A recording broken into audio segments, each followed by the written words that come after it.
Grades. Should I start over? Good morning, everyone. This is Liza Graves. I'm president of the Sonoma County Hospitality Association, and we're delighted to co-sponsor this candidate forum today with Sonoma County Vintners Association. Our two organizations are closely aligned. We're the Vintners and hospitality industries are an enormous driver of economic prosperity in the county of Sonoma, providing many, many jobs. And we have partnered together and will be doing more things on the advocacy front. You know, we realize that our industries are aligned at the hip and our success is mutually dependent upon tourism can't really thrive without the wine industry. The wine industry can't thrive without hospitality and tourism. And we want to unite to make sure that our voice, we have a very powerful voice on issues at the state level, at the county level, and at the local level that impact our industries. With that, I'm going to introduce Michael Haney. Michael is the executive director of Sonoma County Vintners, and he is going to be moderating the panel today. He will be introducing our candidates and then asking questions. Then Leland Fishman, who is on the Sonoma County Hospitality Board, will be asking questions from the audience a bit later. I do want to point out this is being recorded. It will be available to people who are not able to join us today. And finally, I want to say that our organizations do not endorse particular candidates. Our goal is to make information available to our members and the public so that they can make their own decisions based on the responses of the candidates. Michael? Wonderful. Thank you so much, Eliza, and welcome everyone. Sonoma County Vintners and our partners at the Sonoma County Hospitality Association are thrilled this morning to provide this fantastic forum for all of with our candidates here. And it's my honor and great pleasure to introduce to everyone here our two California State Assembly District 2 candidates, Ariel Kelley and Chris Rogers. Welcome to you both this morning. So with that said, let's get started here today. To start, each candidate will have a 4-minute introduction before we get to questions. Once questions begin, each candidate will have 3 minutes to answer each question. In addition, we'll encourage our audience members to post questions in the Q&A section, and we'll be checking in as we go through today to ask some of those questions as well. Okay, as a result of a coin toss we held before our webinar started, we're going to start with a 4-minute introduction from Ariel Kelley. Thank you so much, Mike, and really appreciate the Hospitality Association and Sonoma County Vintners for hosting today's candidate forum and your interest in this race. I think as we talk to voters in the community, what we found more often than not is that folks don't even know there is an election coming up in 27 days. And so it's really important that we engage with a broad cross-section of community. And I think this is a wonderful way to do that. So my name is Ariel Kelley, and for the past year, I served as the mayor of Healdsburg. I'm on the city council there and was elected in 2020. I know many of the folks in the Vintner community because prior to being on council, I sat on the County Planning Commission for 3 years, appointed by Supervisor James Gore. And in that work, we partnered with a lot of wineries. We worked on permits for conditional use permits, for zoning regulations, and ensuring that folks that were waiting in the queue for far too long with the county were able to move forward and have their hearings before the public, and proud of the work that I did on the Planning Commission in partnership with many folks in the Vintner community. My background is that I'm a nonprofit executive director. I worked for Corazon Healdsburg, which I co-founded back in 2016. Many of our clients are employees in the wine and hospitality industry, and so have a lot of experience in helping folks navigate challenges of being able to live and work in Sonoma County and also advancing their careers. We formed the Sonoma County North campus for adult education programs for folks who wanted to learn English, learn computer computer skills, get their GED, and help to get better job skills. And proud of the work that we did to educate hundreds of residents in the community to help them improve their job skills for being employees in our amazing local economy here. I think in this race, and what I've learned the most is that Sonoma County has a lot of really great things going for it. And this region, which stretches up to the Oregon border, we've got a lot of work to do on economic challenges in this region. And as someone who is an attorney, someone with an MBA who's worked in the private sector, nonprofit sector, and government sector, I've got a broad skill set of being able to address some of the challenges that are facing industry in our community, understanding the challenges of regulations and how to ensure that we don't pass policy that has unintended consequences that's kind of hamstringing our local economic drivers. I've been a champion for housing and solving homelessness. Under my leadership in Healdsburg as mayor, we reduced homelessness by over 60%, and we have more homes in the pipeline now than at any time in the last 20 years. I think that work is relevant because, as you know, we can't expand our economy or meet the moment of what we need in our workforce if we don't have housing, and we don't solve some of the basic quality of life issues happening in our community. In this work, I also have been able to draw upon my undergraduate degree in business from the University of Oregon, and making sure that, someone who grew up in a rural community like me, I think having a unique voice in this race to make sure that this region, which is mostly rural, that we have leadership who understands the challenges of living or working in a rural community. We are not we all know, right, the disasters that we faced over the course of the last several years, in a lot of ways, have unified our community around the need for more housing, but also understanding that the climate impacts that we are experiencing and how much that will impact our agricultural community. I feel like I'm uniquely situated to be able to meet the moment on some of those challenges and help our community navigate through the future of those challenges and also thrive. So I've been endorsed by local firefighters, county supervisors, Rabbit, Hopkins, and Gore, Sonoma County Sheriff Eddie Ingram, and a number of folks up and down the community, as well as the entire Healdsburg City Council. Thank you, Ariel. We appreciate it so much. Good morning, Chris, and you have 4 minutes, please. Great. Thank you so much for having me, and thank you for being here this morning. My name is Chris Rogers. I am currently on the Santa Rosa City Council. I was born and raised in this district. My mom, 25 years ago, founded a nonprofit in Sonoma County called the Early Learning Institute, and she works with developmentally delayed children and their families, special needs families. And growing up, my mom expected us to work hard and to give back, and was very proud to do so. She started as 2 people in a closet, and now she's grown her nonprofit into a $10 million nonprofit that serves all of Sonoma County, Mendocino County, Napa County, and Lake County. I went to school in Santa Barbara, go Gauchos, and then came back to Sonoma County and got a master's in public administration from Sonoma State University with an emphasis in budgeting. Went to work in the public policy space, started working for Congresswoman Lynn Woolsey, finished up my career as a staffer with Senator Mike McGuire, and worked for him for 3 years as his senior staff. Ran for the local city council in 2016, and less than a year later, we had the Tubbs fire. I was new on council, and everything that I wanted to work on changed. It became about how do we remove barriers to getting people home? How do we rebuild our community? How do we rebuild our local economy? I've now been on the council for 7 years, spent 2 years as mayor, 2 years as vice mayor. And I've been very proud of the work that we've done, not just in Santa Rosa, but on a regional level as well. I currently chair the Sonoma County Transportation, as of Monday, I no longer chair the Sonoma County Transportation Authority, but I spent the last 2 years as the chair for the Regional Climate Protection Authority, as a director on Sonoma Clean Power. I have worked on economic issues for the city of Santa Rosa as the chair of the Economic Development Committee for the better part of the last 7 years. I helped write our economic development strategic plan that we're going to be implementing over the next couple of years.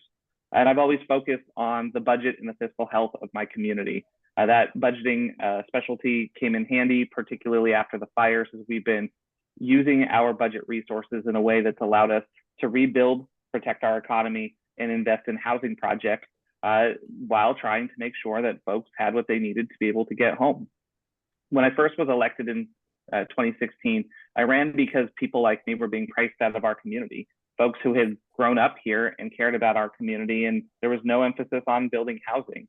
By the time I was done as mayor, Santa Rosa had received the second highest score in the state for the pro-housing designation, literally just for removing barriers that were oftentimes arbitrary or slowing down projects for affordable housing, for workforce housing, for middle housing, as well as market rate housing.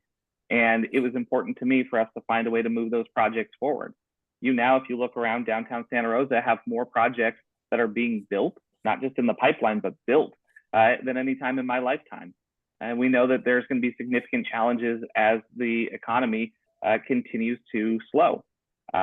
We've seen the importance of tourism in my community. I see that Natalie is on the Zoom, and we see every year how important Russian River Brewing Company's Pliny the Younger releases, not just because that's where you can find me for office hours for 2 weeks, but because we see the significant impact that has on our local finances and on our local tourism.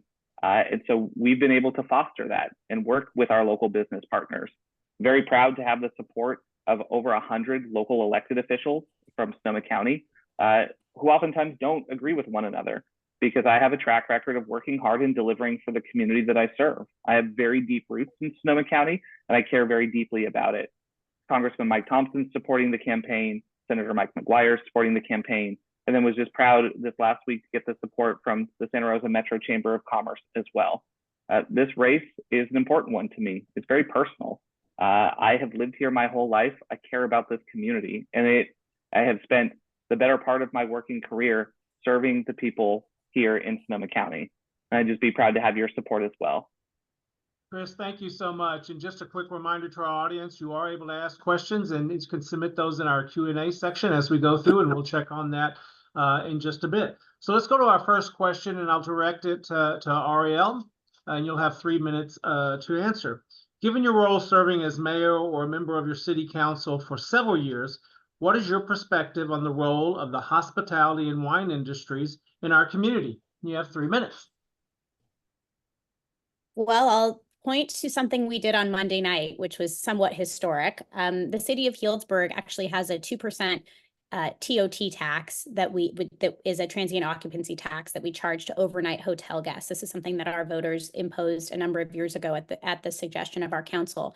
And now we're generating specific funds to fund affordable housing in our community. And so we took $1 million from that fund and have been able to apply it to a new 58-unit affordable housing complex for our workforce, for farm workers, for hospitality workers and winery workers, that'll be specifically targeted to that demographic of our community for housing. So I see the hospitality industry and wine industry as key economic drivers of our local economy.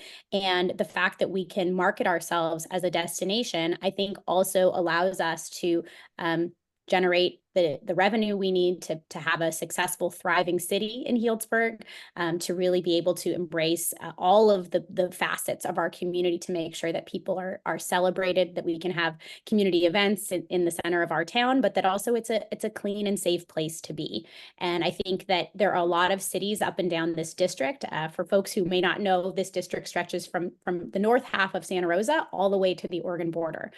So there's a lot of really small towns up and down this district who have a variety of challenges. And I think that we in Sonoma County have a lot to offer. I think to share the success of our industry, but also not being short-sighted about the unintended consequences of sometimes the policies that impede that industry. And so I think with respect to embracing hospitality and tourism, we need to strike a balance, but we are really in a place, I think, as a community where we're ready to expand some of the opportunities that exist for people to come and experience wine country. I think Sonoma County has marketed itself as a very unique destination, different from the people who make the auto parts to our east, and really making sure that we can celebrate the small businesses that make up this industry, the family-owned wineries, family-owned farms, and the hospitality experiences that are uniquely Sonoma County. And I think you all do a very good job of creating that environment. And I think us as local elected officials and people who are setting the tone for the the policy framework that you all have to operate within. I think that we've been successful at really understanding what we need to do and what the role is of council to support policies that allow the industry to continue to operate and thrive. I think land use policies, while somewhat boring and not that exciting as a land use lawyer, that's something that really makes me understand the power of what's possible in our communities, and I really appreciate the work that you all do in creating that partnership. Ariel, thank you for that. Chris? Yeah, absolutely. I think we oftentimes talk about the economic value, and I think that certainly is a powerful driver for our community. But it's also about the vibrancy that the industry brings to Sonoma County. It's the reason that a lot of folks want to live here. It's the reason that we need to be able to invest in infrastructure and housing, is to support that excitement and that growth from folks. Yes, about $2 billion worth of spending comes in every single year into Sonoma County because of the hospitality industry. And that allows us to meet our budgets at the local level and deliver services that people rely on. But it really also has the cultural value that makes it such a wonderful place for us to live here. It's the natural resources partnered with something to do, something exciting, with that personality that really is definable. When you tell people you come from Sonoma County, they talk to you about things like wine.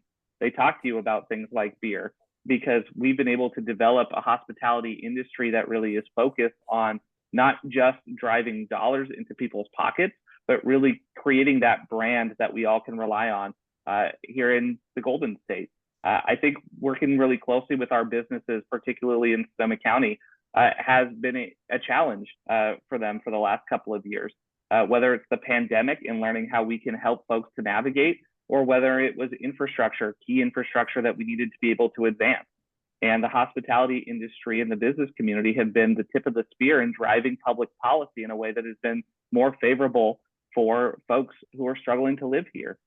Whether it's creating good jobs, whether it's creating housing, it's really been key on the policymaking stand front as well.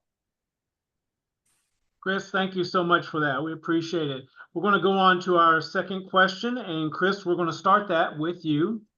And our question is, how would you seek input and develop an understanding of the impact of proposed legislation before the Assembly related to our hospitality and wine industry?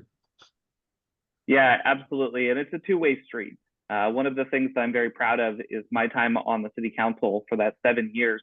I've met with members of our small business community almost every single month, without fail, organized by Dan Condren. We sit at Max in downtown, and we have a conversation about what the impacts of pending things before the city council are, or even if we don't have anything of importance that's coming up, just the opportunity to have a conversation and to listen. And what we find is more often than not, somebody will bring up something and I'll say, hey, I know how to fix that, or hey, I know who you should talk to. Communication is a two-way street. And we know that particularly for folks who are really busy, who are trying to make sure that their businesses are successful, they're not paying attention to every single piece of legislation that's introduced. The legislature has more than 2,000 bills introduced in the 2-year cycle every single year. It's impossible for folks who are helping to drive our local economy to see everything that gets introduced. And so it requires having that personal relationship. It requires having elected officials who are very aggressive about having that communication style to be able to not just hear when there's concerns, but to reach back out and say, hey, I heard of this bill that I think is going to impact you. Can you tell me a little bit about how this is going to change things for you? What do you think? And then the final thing is understanding, as I think both of us do, working in local government, the cumulative impact of new regulations, that each one might sound meaningful, each one might not sound like it's very expensive, but taken in the aggregate, when you have 15, 16 that are coming down, particularly at the same time, how that has an impact on local businesses as well, trying to navigate new regulations and new laws. Great. Thank you so much, Chris. Ariel. I appreciate the question. I think this is something that we see a lot of with policy that comes before us in a variety of different capacities, and how it impacts industry in our community, and making sure that we can have really a thoughtful relationship and dialogue, both as things are coming before us, but then also what we know is that there's unintended consequences of a lot of policy that comes out of Sacramento that's a one size fits all. We're trying to solve an issue in the Central Valley, but we're passing it statewide and then impeding folks' ability to operate in regions where the issue we're trying to solve to is actually not an issue at all. And so I think one of the pieces that I feel like I have been very proactive about in my past is making sure that I'm listening to the industry and that I'm educating myself about things that are not within my core competency. I'm the first one to say, when I joined the Planning Commission, I didn't understand the difference between what it would mean to have a 10,000 gallon permit or a 20,000 gallon permit, and what would it mean to have events that were defined in one capacity or events that were defined in a different capacity. And so I reached out to the Sonoma County Vintners, the Grape Growers Association, and to individuals in my community who I have a trusted relationship with to ask them to educate me so that I can be a better advocate on those particular nuances of the issues and making sure that we don't have unintended consequences of policy. I've sat as the chair of our Air District Board of Directors for Northern Sonoma County for the last several years. And in that role, we are implementing statewide grant programs to try to reduce air emissions from farming equipment. And so these grants are set up to meet the needs of growers, of farmers, but the programs are impossible to navigate. The state government has created a lot of programs that are just not really geared towards the folks they're trying to help. So we're asking farmers to fill out grant applications as if they have a PhD in how to write an application for a grant, and they're farmers. And so I think understanding that some of the programs and policies coming out of Sacramento, they need to be tweaked. We need to acknowledge that they might not have the impact or effect that they intended to, and go back to the drawing board. I think there's just generally an unwillingness to want to go back and try to fix bad policy, but that's something that really needs to happen and something that I've championed in my role, both as a planning commissioner and a council member. I think that we have to be willing to listen and really look at ways that we've made it more successful, whether it's opening a child care center in Northern Sonoma County, taking our federal relief dollars and opening 50 more child care slots for our working families so that people can get to work and having hours that meet the needs of our hospitality industry, which isn't a 9 to 5, Monday through Friday. And then also ensuring that we are offering education services for our workforce, to be able to learn English or learn computer skills so that people can upskill in their jobs, which is helping to meet the need of industry. But I think the most important piece for me is just making sure that those relationships exist, which for me, it is something that I have really prioritized in my work in Healdsburg and across Sonoma County, and building those relationships so we can pick up the phone and have proactive conversations and then be willing to acknowledge if things aren't working well, we need to go back to the drawing board. We have to have the maturity and foresight to do that. And that's something that I've certainly done and will continue to do. Right. Ariel, thank you so much. So we'll go on to our third question, and we'll start with you, Ariel. How will you listen to opposing viewpoints, and how will you work with your caucus when your position differs from that of the party you represent? Great question. So I think this is one area that I have a lot of experience in, growing up in a household and being married to someone who we don't agree politically. I think it's really important. We're not trying to convince someone that our view is the better view. It's all about listening and building consensus, focusing on what do we agree on. The city council that I sit on currently, we have very diverse viewpoints politically, but we don't focus on what divides us. We focus on what unites us. And I think that's how Healdsburg has transitioned from being a community who didn't want to build more housing or wanted to close the door on more hotels to building a consensus amongst people who have a variety of experiences, and focusing in on what can we do to move forward as a team and not leaving anyone out to dry if they disagree. I think this particular seat is an interesting one because it is a squarely Democrat seat. The way that the party lines are drawn in this district, it will be represented by a Democrat, but it's a mostly rural district. And so I think that means that this assembly member needs to partner with rural representatives who understand the needs of rural communities across the state, most of whom are represented by Republicans who don't feel like they have a voice in Sacramento. I'm proud to have been endorsed by the Democratic Legislative Women's Caucus, which means the Democrat women in Sacramento have pulled up an empty seat to the table, and they've said, we're holding this seat for you. We want you to come join us. A lot of those women represent rural communities across the state. And I think the reality is as one of of 80 assembly members, you can't do anything alone. You have to know how to build coalitions, build relationships with folks, and forge common ground, because that's how you're going to actually move the needle on policy. So Senator Marie Alvarado Gil, for example, is someone who's endorsed me, who represents a rural district. And we've already talked about the regulations that are impacting farmers and hospitality businesses in her district, and how we can partner on upcoming legislative opportunities to make them more successful for our communities. I think when you look at what are the things that aren't working, a lot of it has to do with a willingness to stand up and speak up and be independent. I don't have a lot of, the endorsements of some of these groups that I think, really try to control a lot of the outcomes in Sacramento. And that's because I don't tell folks what they want to hear. I tell them the truth.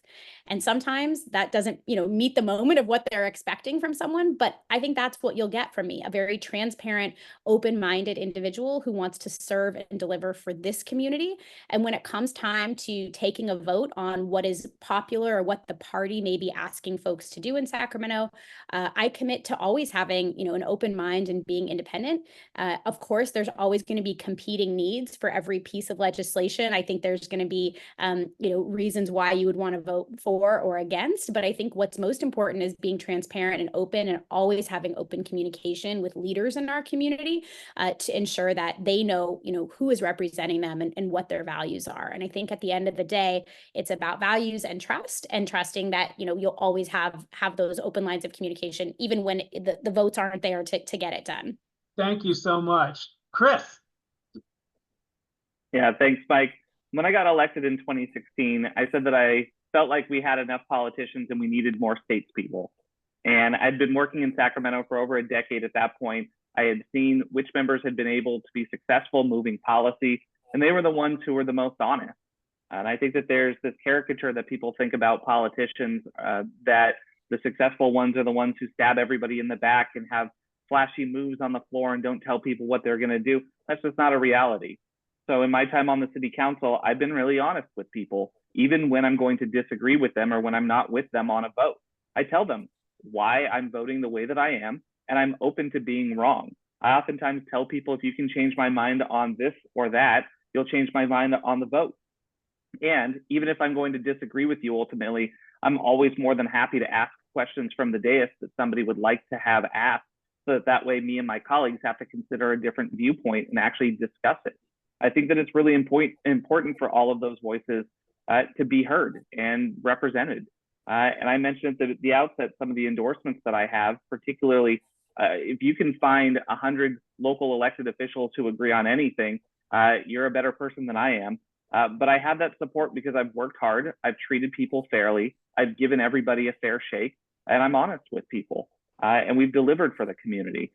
After the Tubbs fire, people didn't care if their representative was a Democrat or a Republican when they were trying to rebuild their homes. Perhaps the person that I disagreed with the most politically on my council was Tom Schwedhelm, and he and I worked the closest. I supported him when he became mayor. He supported me when I became mayor. That's because we were able to push past arbitrary barriers and just make sure that we were delivering for the community that we serve. In Sacramento, you have 2/3 Democrats. That means that you have folks who are trying to grab headlines, who are trying to distinguish themselves. That's not me. I'd rather just get things done for my community, even if it's small things that aren't flashy but make a big difference.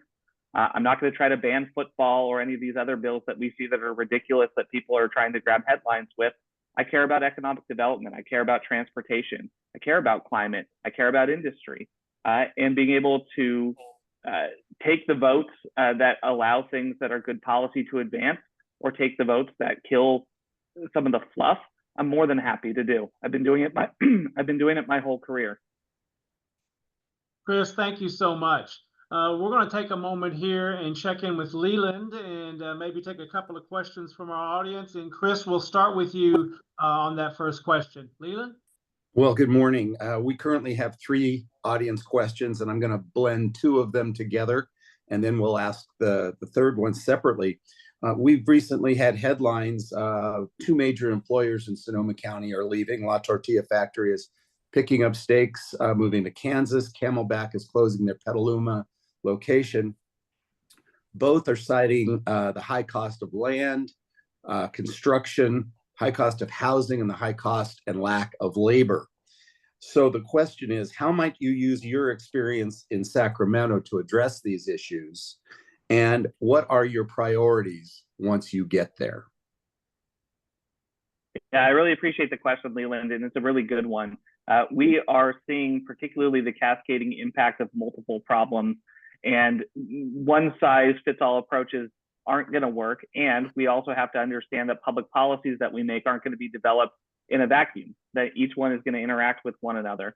High cost of land has been an issue, not just for our local businesses, but particularly for our housing projects. That's why we've done things in Santa Rosa like repurpose city land. That's why we've done things like reduce fees. We have gone back and we've reassessed how we do our business licensing fees in Santa Rosa, because we know that for folks who are living on the margins, particularly for our businesses that are barely making it after multiple fires, after a pandemic, that every little bit that we can give helps. That's why we created programs with our American Rescue Plan Act dollars to make sure that we were investing in our local businesses so that they would not just be able to make their budgets, but that they would feel wanted in our community. Hearing about La Tortilla Factory was a punch in the stomach. And one of the things that I don't think most people know is when you're the mayor of a city, you get notice in advance of these big layoffs that are happening from businesses. And it's gut wrenching. It kills you, because you know that those are the people who have invested time, energy, money, and their soul into their local community. Sacramento needs to do a better job of creating a suite of support for local businesses. We need to do a better job of repurposing our land to be able to use that for projects, whether it's housing or mixed-use housing, so that industry can continue to thrive. And we need to provide the housing and the transportation that we need to support the workers that are going to live here, so that way it's not as difficult to attract people, that you have to pay more to get people here. We've worked very closely with our business community to try to do some of that, and Sacramento needs to step up and do more. Fantastic. Thank you. Ariel. It's a great question, and one that certainly, when you see those headlines, it's heartbreaking to see. I think in a lot of ways, California is the innovation hub of America. We have so many amazing businesses and companies that were founded here and that grow, and we want to retain in our state and in our communities for sure. I think that in my experience on the Planning Commission for the county, working on our general plan, which is really the long-range land use plan of agriculture, housing, commercial and industrial land, we need to continue to be proactive and have experienced leaders who understand the balance between all of those types of land use, and doing the environmental review so that land is pre-zoned, it's ready to go. And as businesses are expanding, they can walk in and pick up a building permit, not walk in and start a 3 or a 4-year process with their local agency on how can they effectively expand. We know that those processes can be really costly and uncertain, and we have to take the uncertainty out of a permitting process so businesses can expand in our community. For the past 2 years, I was recruited to launch a national nonprofit called Pillar, and we gave out over $7 million of small business grants to support small businesses to be able to grow and thrive during COVID. So helping them pivot as necessary during COVID, but also helping them to sustain their workforce because we know of what the regulations that happened during COVID and how much that really impacted a lot of our businesses and their ability to operate. Of course, I think workforce housing plays a huge role in this, which is why, as mayor of Healdsburg and as someone who's really championed workforce housing issues, we now have more homes being built and in the pipeline around workforce housing and affordable housing than at any time in the last 20 years. We have to do that because we can't put it on industry to build houses. The city is not a great developer. We know that. But what we do is we donate the land, we zone it, and then we get out of the way. And helping folks to attract the right type of housing development to our communities should be a core competency. cities aren't set up to be able to fund that kind of workforce housing. So that's where we need the state to really partner with local municipalities to provide those grants. The city of Healdsburg was just shortlisted for a farm worker and hospitality worker grant for one of our housing projects. We have city staff who went out and went after that grant opportunity for us and bringing home, tens of millions of dollars from the state to be able to get those housing units built. So we need to have grant programs from the state that are leveraging the billions of dollars that are available in Sacramento to bring back to this community in this region to build the workforce housing that we need. We know it's way too expensive. The timelines to build are way too long. And that's what's creating, in a lot of ways, this imbalance and inequity around how do we get things built and moving forward. I'd also like to share that I think that there's a lot of local businesses in this community who have already started ringing the alarm bells. They are saying, we are growing, we are expanding, and we want to stay here. What are you going to do to help us solve this? And I think we absolutely need to be listening and thinking through the myriad of options of how do you leverage state, local, regional dollars and private sector dollars to keep them here and help them thrive. Great. Ariel, thank you for that. And Ariel, we're going to start with you for Leland's second question. Okay, and we are starting to build up some questions. So in fairness, I'm just going to go down the list. If I can consolidate, if we have more on the second round of guest questions, I will do that. But other than that, we're just going to go straight in order that they were received. So Ariel and Chris, you both have experience in the nonprofit world. How would you use your experience in nonprofits in your role as our next assembly person? Well, I think that running a nonprofit, both large and small, when I started Corazon, we had about $50,000 in the bank. I grew it to a $4 million organization and then transitioned out of that role back in 2020. And, when you're responsible for payroll for a large workforce, as many business owners know, you have to be scrappy and entrepreneurial. You have to really be someone who is going to take that leadership role seriously and do whatever you can to deliver for your employees and to deliver for your clients. I think being in the nonprofit sector, you also understand kind of the complex regulatory environment of what you are and are not allowed to do within that role. But in a lot of ways, nonprofits are small businesses, and the programs and opportunity to partner with government. At my role at Corazon, we're advocacy. So we pushed our local government to provide childcare for our local meetings. We provided translation services so that our folks in our community could attend and participate in local government and kind of be a part of the change in our community.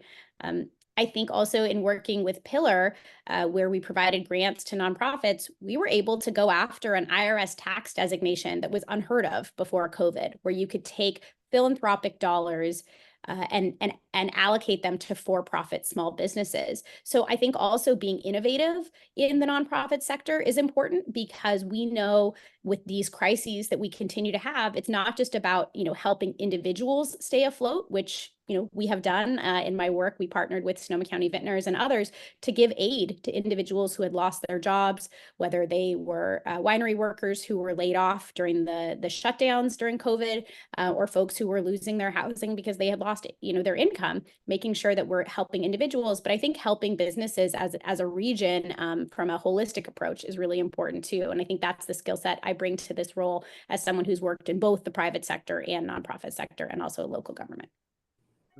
Thank you. Chris. Yeah, thank you so much. I mentioned in the opening that I have a master's in public administration with an emphasis in budgeting. And I'll say that that's been the skill that's been the most important in my time in public service. I have worked as executive staff for big business. I've worked as an executive director for a nonprofit. And then I've been a mayor who helped balance a $500 million budget here in Santa Rosa. And I always come back to my favorite quote from Jerry Brown. Paraphrasing it, he said, starting programs that aren't sustainable isn't progressive, it's cruel. And I take that lens through everything, whether it's the nonprofit work that I've done, whether it's the city of Santa Rosa, that first and foremost, you have to be fiscally sound. And going up to Sacramento, particularly at a time where there's an enormous deficit, in a lot of ways a predicted deficit, in a lot of ways a structural one, is important to have that. Right now, there's only 10 legislators in the entire state Assembly and Senate combined, so 10 out of 120, who were there the last time that the state had to cut a budget. They've been there for prosperous times. I worked for the legislature the last time that they had significant budget challenges.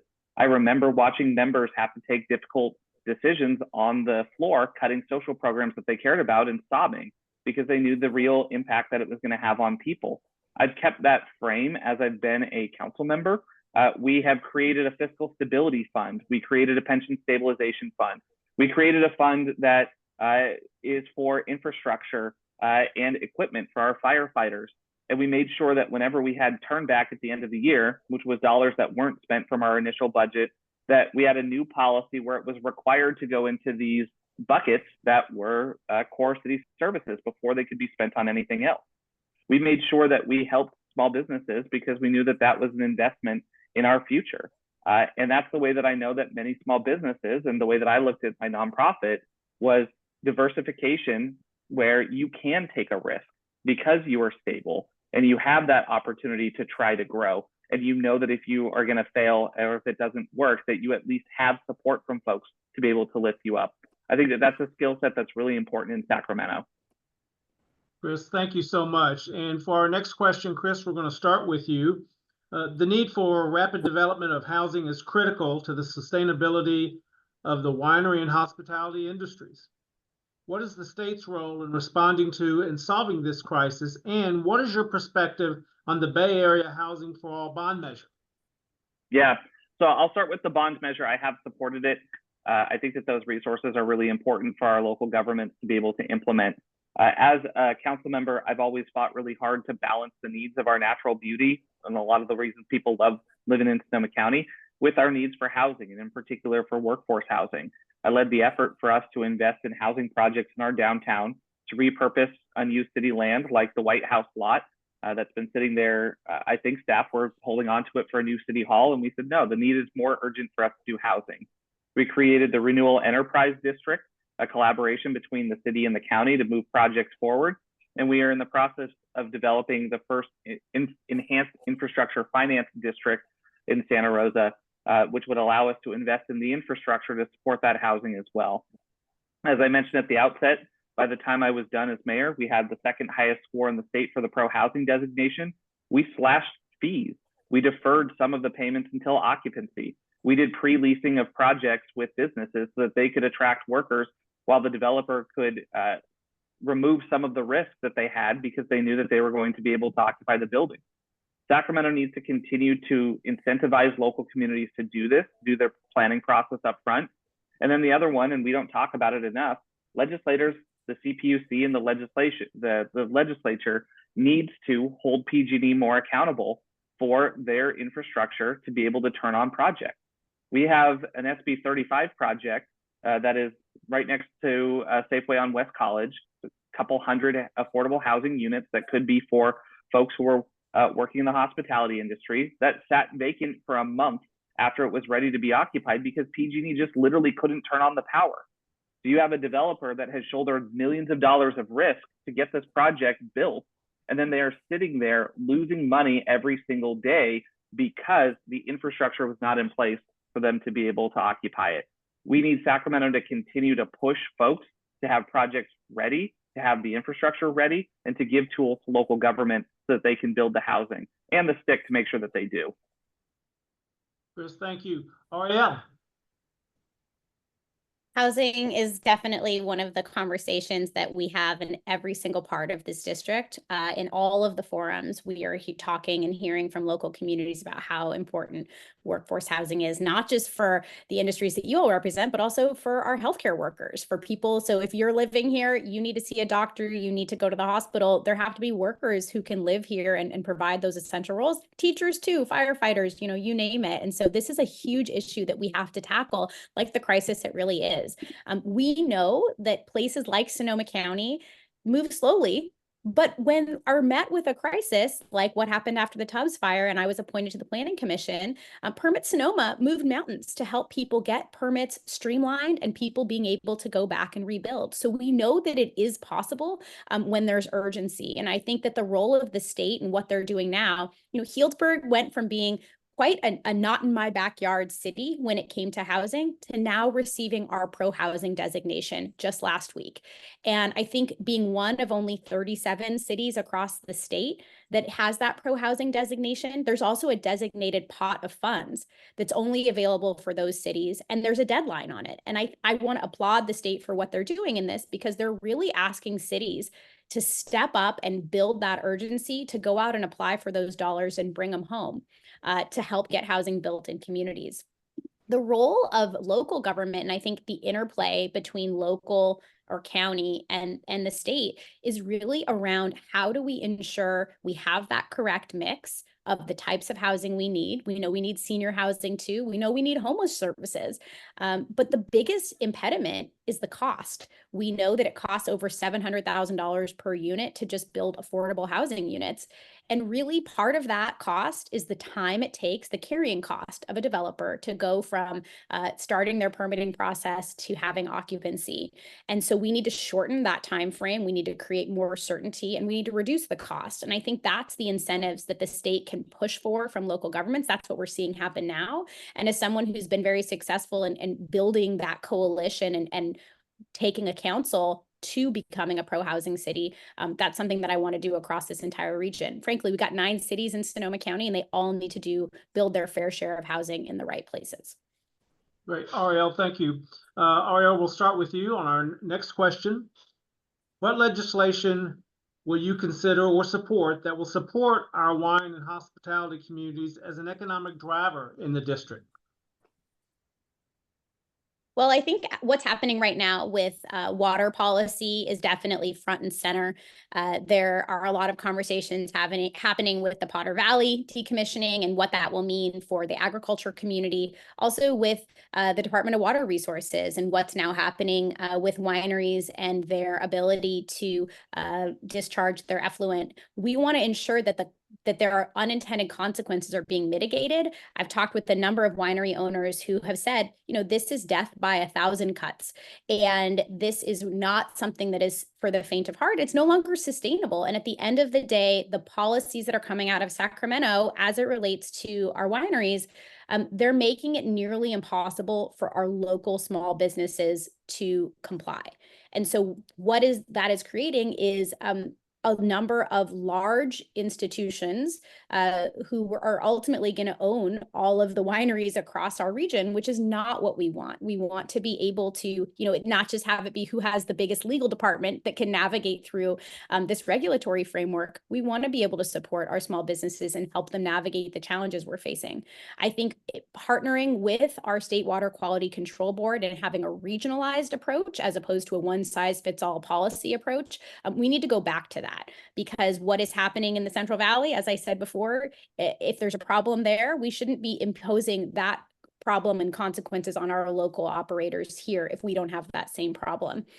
So I think part of it is developing a policy priority list in partnership with our local vintners and growers and our hospitality industry to make sure that we have strong advocacy and that what is currently in the pipeline around policies that are going to impede our ability, that we're highlighting the problems with some of those policies. I also think this applies to growers and farm owners as well, that we're seeing a lot of agricultural policy that's making it very difficult to operate within, and we need to be more proactive about highlighting the challenges that these policies are going to create and trying to mitigate them in the committee structure before they get to the floor for a vote or before they're imposed, and then we have to go back and redo them. Ariel, thank you. Chris. Yeah, absolutely. I was very proud to support the Wine to Go bill that Bill Dodd was pushing after the pandemic. I think we learned a lot of lessons on how to create economic resiliency within a lot of our different industries, but specifically in the wine industry through that experience in the pandemic. The other one that's going to be really critical, I think, for our region, and I know a lot of you are watching it, is the Potter Valley Project. And we need to make sure that we have an assembly member who's going to be a strong champion for continued water diversion.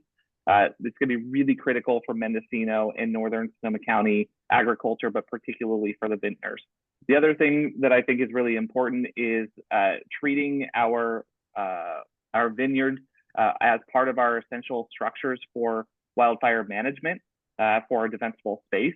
And we have seen, particularly when it comes to insurance, a need for us to create additional tools and pockets of money to incentivize that level of vegetation management around our community. I think that there should be a self-help designation for counties that have that level of investment and that treat their land in that way. And that means a new economic resource and engine for our vintners.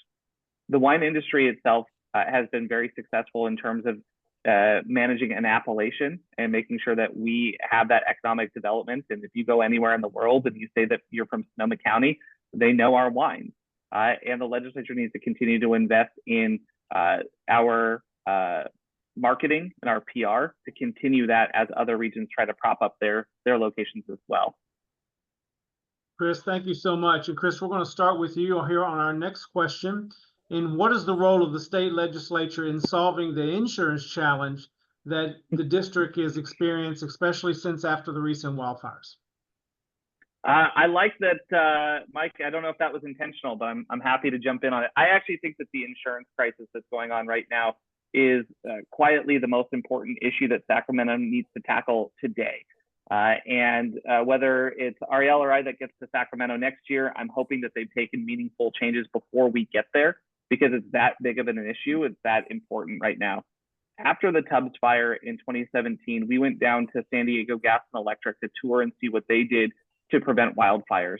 And they had a very sophisticated modeling system where they run 10,000 simulations a day every time the wind changes, the humidity drops, and that allowed them to better pre-stage their personnel to be able to address fires faster.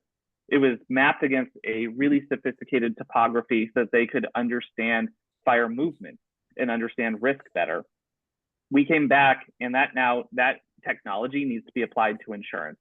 That right now insurance is really making determinations based on zip codes that sweeps everybody into one bucket, regardless of the level of vegetation management that they've done, regardless of the level of home hardening that they've done. We know that there are more sophisticated models that are out there that allow us to be smarter in how we address insurance.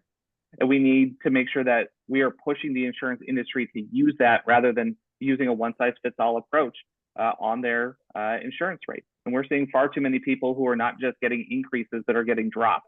And that destroys the local economy when you have no ability to insure your properties and there's no resale value.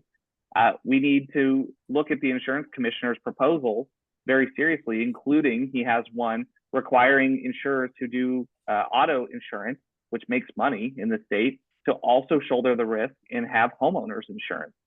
We saw during this weekend even homes that had trees dropped on them, flooding that occurred. We talk about it mostly about wildfire, but it really is home insurance across the board that people are struggling with. The legislature needs to do it today, not next year, but today. Needs to make changes and needs to hold insurers accountable, but also needs to give them tools and resources to be able to do what we need them to do. Chris, thank you. Ariel. This is an area that I think Chris and I, we've talked a lot about, but it's also something we really agree on. And that's that the legislature needs to take action yesterday.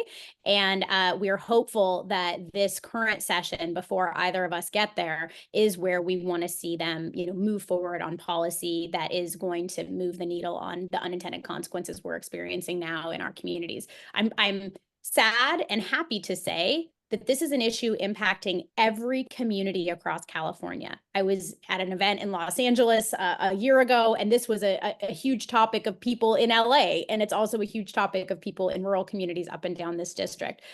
The FAIR plan, which is the plan of last resort, is now where we are sending the majority of folks in rural communities who can't get access to insurance on the open market. We know that the FAIR plan is not going to be able to have the resources necessary when the next catastrophic event happens, and we're going to be unable to meet the needs of those families or individuals who have bought into the FAIR plan. Back after the Kincaid fire, I was working at Corazon, and we met face-to-face with families in our community who had lost their homeowners insurance. They got dropped after the Tubbs fire and unable to navigate this. And they lost everything in the Kincaid fire and had absolutely no insurance. And so they were devastated economically. Many of those folks have actually had to relocate out of the area because they could not afford to rebuild. And that, to me, is a failure of our state, of our government, to create policies that meet this crisis that we're currently facing. We have an opportunity to partner with the insurance industry, who has said, we want to use an actuarial model that exists in many other states, and that California has a unique model that is making it impossible for us to operate. And we've asked for this change, and it's something the legislature is looking at, right now, is changing the way that they model risk. So I do think that there's going to be movement on this. Is it going to move fast enough? I don't think so. But I do think that we've reached this crucial time where everyone is coming to the table saying we're ready to make a change, and we have to. I think this is the same problems that are happening with crop insurance that are impacting our growers. I've had a number of conversations with growers who are having challenges with crop insurance after the wildfires, and their ability to access that insurance or not. And it's critically important. I think without insurance and having those supports in place, people aren't going to continue to invest in their homes, in this community. It's really hard to do that wildfire mitigation work, home hardening, if you don't have money to do it. And so we also need to provide incentives from Sacramento to help homeowners, especially those who are low income or on a fixed income, create the safer properties that then will be easier to insure. Thank you, Ariel. We're going to check in with Leland again to get one more question from our audience here. We're going to ask the candidates to answer within a 2-minute time limit, and we're going to start with Ariel on that. Leland? Okay, and Michael, we just have one more question then. Okay, I'm going to go right to the first one, and this is from Al Lerma, who's a member of our board. And Al asks, the Latino community is a very important part of our hospitality workforce. What can we do to support this community and encourage more civic engagement? Such a great question, Al. Thank you. So the work that we've done, making sure that we have accessible public meetings to have better participation, whether it was providing childcare for our community meetings at our city, providing translation services for those who feel more comfortable listening and participating in their native language of Spanish. I think those are very small gestures that make a meaningful impact. And if you know that there's a community meeting happening about an issue that's important to you, such as housing, having childcare, it's pretty basic, but then folks feel like this is something that they can attend without having to pay, for a babysitter to have their kids not be able to attend the meeting. But no, I think this is a critical issue. I mean, the Latino community is not a monolith. There are a lot of different folks. There's new immigrants. There's multi-generational Latino families in this community who are a huge part of our thriving local economy. It's also the largest growing entrepreneurship sector in the state. And so as someone who has led a Latino-focused nonprofit, working to uplift our most vulnerable community members, but also helping them grow and scale their small businesses to increase hiring of workforce and meeting those challenges, I think I'm uniquely situated to be able to, provide those resources on a larger scale. What we also know is unfortunately a lot of these folks are living, paycheck to paycheck on the margins. And when we have these natural disasters, whether it's COVID, fire, flood, pandemic, we need to be able to step in with the resources necessary to keep people housed, to keep resources there to make sure that food can be on the table.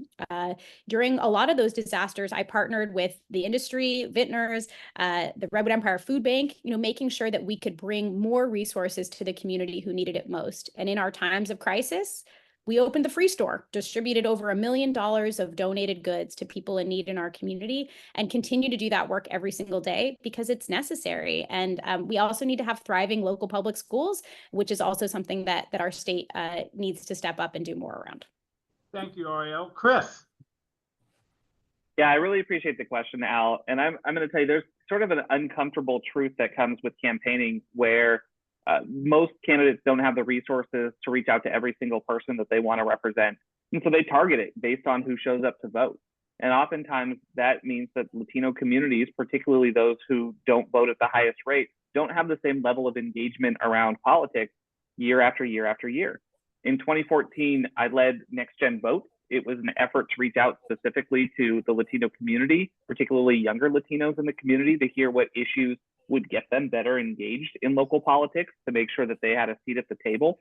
And then when I got elected in 2016, was meeting regularly with folks from the Latino community. Very proud to have the support, for instance, from both Herman J and Herman G. That way we don't have to mix up the two, as everybody does. They're both supporting the campaign because of this advocacy that I've done around engaging the Latino community. I will also mention we in Santa Rosa annexed Roseland into our community in 2018 after decades of underinvestment from the county in a heavily Latino populated area. And when we moved to district elections in 2020, I sat down with their first elected representative and I asked them, what do we need to deliver for the Latino community, for Roseland, so that folks felt like showing up and participating was meaningful? Not just asking their opinion from time to time, but how do we translate it into specific action? And he gave me three things in particular. The first was expanding our police department so that we had a presence on Sebastopol Avenue. We've done that. The second was a library in Roseland. We are advancing that project. Groundbreaking is next year.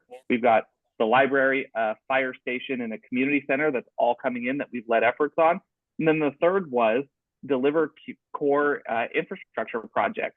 So as mayor, I actually collapsed funding from a couple of projects that were partially funded into the final funding that we needed to get the Hearn overcrossing finally built. And we are breaking ground on that next month. And so for us, it was engage and deliver. And that's what we need to continue to do for this community. Chris, thank you. And we're running up against our time right now. So we're going to go to a final question and then we'll come to you both for some closing remarks as well. And I'll ask you to answer this question in 1 minute. What differentiates you from your opponent here today and others running for the assembly seat? And Chris, we'll start with you. I really appreciate the question. It is sometimes hard when you have 7 candidates to talk about how you were different. For me, it's very simple. I don't think that you need to have been born in Sonoma County to be able to represent it, but I do think that you need to have taken the time to learn its issues and to understand its people. There is at least one candidate who moved into the district specifically to run, has not taken the time to have these conversations, and is being funded by LA. Less than 1% of his funding comes from individuals that he wants to represent. I have a track record in Sonoma County of delivering for the people that I serve. I have the longest tenure out of any of the candidates in public service. I have an accomplishment list that I'm very proud of, delivering for the people that I want to serve. And then if you look at the endorsement list, I'm not the candidate that has the most money or the most power, but I have the most local support from individuals who have done the job and who have seen me do the job. People that we know care very deeply about this community and want to make sure that it's left in good hands, like Mike Thompson. Chris, thank you so much. Ariel. Thanks, Mike. And I want to share, I have a tremendous amount of respect for the other candidates in this race, but I do agree that there needs to be someone who really understands local issues and has been well steeped in kind of the historical challenges of this region. And we do have folks, coming in from outside of the area trying to basically, buy the seat. And that's not something that would benefit our community well.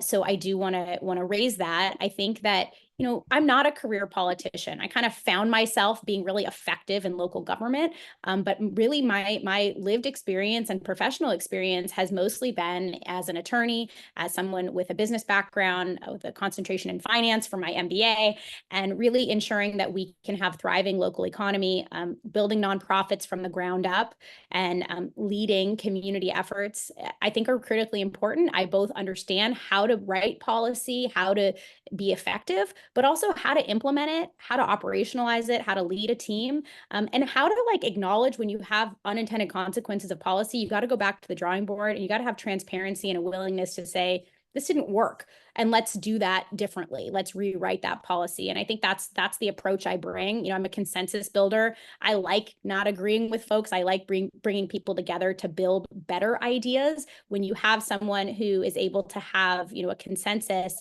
around differing opinions and building better policy, I think it's a better outcome for everyone involved. I'm really proud of all the endorsements. You can find them on my website, arielkelley.com. But I've got a lot of support from my local community. And I think as the only mom in the race, I also know how to multitask pretty well. Thank you, Ariel. I appreciate that. We're going to go to some closing remarks. We're going to ask the candidates to do a 1-minute closing here, and we'll start this off with Ariel. Thanks for the opportunity to meet today. Unfortunately, this is the only Sonoma County candidate forum we've had, which I think is really unfortunate. We've had, I think, 10 or so in Mendocino County, but it's such an honor to be with you guys. I think the work that you do is critically important in our communities. As someone who has focused a lot of my career and energy on uplifting our local communities here in Sonoma County, it's something that I'm really passionate about and something that I'm, really focused on being tenacious, not taking no for an answer, being the advocate, the strong advocate we need for Sonoma County in Sacramento. I've been endorsed by the Legislative Women's Caucus, the Legislative Jewish Caucus, supervisors, Rabbit, Gore, Hopkins, local city council members all up and down this region, and leaders in the business community and nonprofit sectors. I will be the leader that we need for the next generation of Sacramento, and really the person who's going to be open-minded and listen to all of the challenges that are impacting our hospitality and vintner community. And I'd be honored to have your support. Thank you. Ariel, thank you. Chris, 1 minute, please. Yeah, absolutely. And I just want to thank everybody as well. I know seeing some of the names on the attendees list, how busy everybody is. And thank you so much for caring and for being here. In some ways, this is the easiest campaign that I have ever been involved in because I have a track record. I have deep roots in this community, and I've done things for my community. People know my values, people know my work ethic, and I'm going to take that to Sacramento and continue to represent this community well. My website is chrisrogersforassembly.com. I encourage you to take a look at it. My personal cell phone is on there as well. If you don't have it already, feel free to reach out anytime you need anything. But I'm just so honored that you took the time to listen this morning, and I'd be just grateful to have your vote this coming March. Chris, thank you. I want to take this moment to say thank you to our candidates, and thank you to our great partners at Sonoma County Hospitality Associations, and to all of you for joining us today. I thought it was a wonderful forum with great feedback and great information. We really appreciate all your time here today. And one last question. I gave you guys a preview of all this. Here's the hard question. What's your prediction for the Super Bowl coming up Sunday? I think that the Niners are going to win. I feel like it's going to be a great game, and I'm just so proud of our local team making it to the Super Bowl, and can't wait to cheer them on. I think that the narrative that the 49ers can't come back in a game when they're behind is going to be proven false, and I think that they'll come back and win, and my prediction is going to be 27-23. All right. Liza, would you like to close? I just want to thank all of the participants on the call, as well as the audience. Without an audience and people who care to educate themselves on viewpoints so that they can make informed decisions when they vote is critical. And we know that people in the wine industry and hospitality do have a lens sometimes of what's important to our industries and focusing on a sustainable future for our industries that will continue to provide a sustainable future to Sonoma County, as well as the cities across the county. So thank you so much for all of your support. Your participation today. This will be has been recorded. We will be getting it out on social media and some other platforms. I'm disappointed to hear, but grateful that we are the first, hopefully, organization to do a candidate forum for this assembly seat in Sonoma County. Hopefully, there will be many more to come in the next few weeks. So good luck to both of you, and thank you for this dialogue today. Thank you to Michael Haney, to Vintners, and to Leland, Tiffany Montgomery, who is acts as our director for Sonoma County Hospitality. Has done a fantastic job working with Vintners to pull this off today. So thank you so much, Tiffany, and the staff at Sonoma County Vintners. Have a good day. Yes. Thank you all. Have a good day. Stay dry.